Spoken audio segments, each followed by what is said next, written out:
Hi guys, welcome back to the garage. Special welcome to all you new subscribers from around the world. Hey, we're making good progress on converting this 28-year-old SAAB 900 turbo from an automatic into a 5-speed. Along the way, we're updating a number of the components to make it a reliable summer driver so it's ready to go another 160,000 miles or more. You've seen us pull the engine. We removed a leaky power steering rack.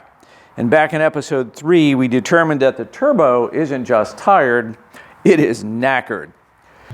So even though the engine out of the car never really showed any signs of a blown head gasket, with the engine out, now is the time to do some preventative maintenance. So the plan is to change both the head gasket and the timing chain.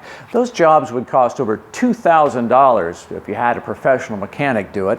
The parts are just a couple of $100, so that's a sign there's a lot of work involved.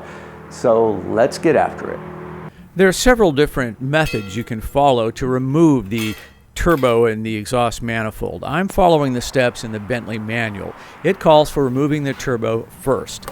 Mine came out really fairly easily. In fact, the main gasket was so deteriorated it literally fell out in pieces.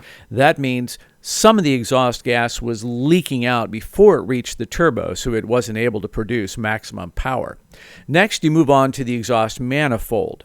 Now, mine came out, again, fairly easily. I did break off one stud in the process, a problem I'll just have to solve on another day.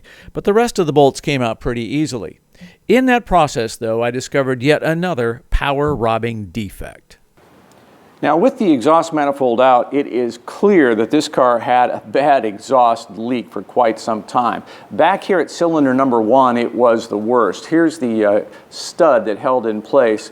Went right through right there, and you can see from all the carbon accumulated on that stud that it had been blowing right past the gasket that failed in this area and was escaping and getting out right past the stud itself.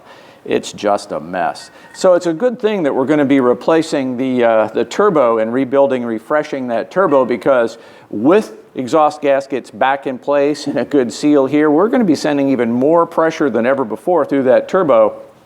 Who knows what would have happened. Move around to the other side of the engine, remove a series of 12mm bolts, and you can lift away the intake manifold. Next, remove the bracket that supports the air conditioning compressor, and then you can remove the timing chain tensioner. Before starting this phase of the project, I was careful to make sure the engine was at top dead center and the timing marks were all aligned. You see the stiff wire I used to secure the timing chain before I removed the gears bolted to the end of the overhead cams. Now, with all those components out of the way, you're ready to start unwinding the special Torx head bolts that secure the aluminum head to the engine block. All right, so this is absolutely nerve-wracking to me.